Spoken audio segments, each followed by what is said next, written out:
जैसे कि आप जानते हैं एमसीबी हमारे घरों में लगे उपकरणों को दो तरह से सेफ्टी प्रोवाइड कराते हैं। एक होता है शॉर्ट सर्किट, दूसरा होता है ओवरलोड।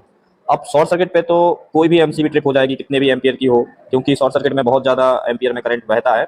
तो शॉर्ट सर्किट में आपकी कितने भी एम्पियर की एमसीबी हो, ट्रिप होना ही है। प्रॉब्लम है ओवरलोड में। अब मान लेते हैं ये 6 एम्पियर की एमसीबी हमने लगा के रखी है।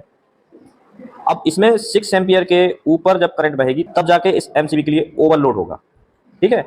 अब ओवरलोड दो कंडीशन में होता है। एक तो वो लोड होता है जब हम इसमें बाहर से कोई उपकरण क्षमता से ज्यादा लगा देते हैं, यानी कि कोई हम हैवी उपकरण सॉकेट में लगाएंगे तो वो ओवरलोड हो जाएगा, क्योंकि उसकी लिमिट उतनी नहीं है। ठीक है। जैसे ये 6 एम्पियर के लिए और हम 10 एम्पियर का सॉकेट पे लोड दे रहे हैं, तो फिर ये सॉकेट पे क्या हो रहा होगा, ओवरलोड हो जाएगा। लेकिन एक ऐसी कंडीशन बनती है जिसमें मान लेते हैं बोर्ड पे टोटल लोड फैन और लाइट का, ठीक है, फैन प्लस लाइट का टोटल लोड 2 एम्पियर है, और ये जो 2 एम्पियर है ये है 220 वोल्ट पे।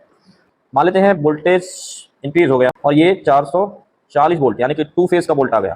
तो ऐसी कंडीशन में ये जो 2 एम्पियर का करंट है ये 4 एम्पियर हो जाएगा।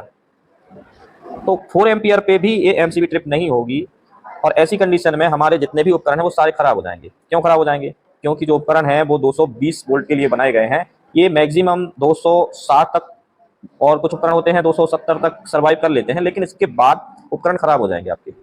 इसीलिए जो आपने रूम के लिए एक सेपरेट एमसीबी लगा के रखी है, उसके बाद भी हमें लाइट एंड फैन के लिए एक मॉड्यूलर एमसीबी की जरूरत पड़ती है, जिससे हमारे सर्किट में जो ओवरलोड होता है 2 एम्पियर से ऊपर या 1 एम्पियर से ऊपर या 3 एम्पियर से ऊपर, तो ये जो एमसीबी रहती है ट्रिप कर देती है।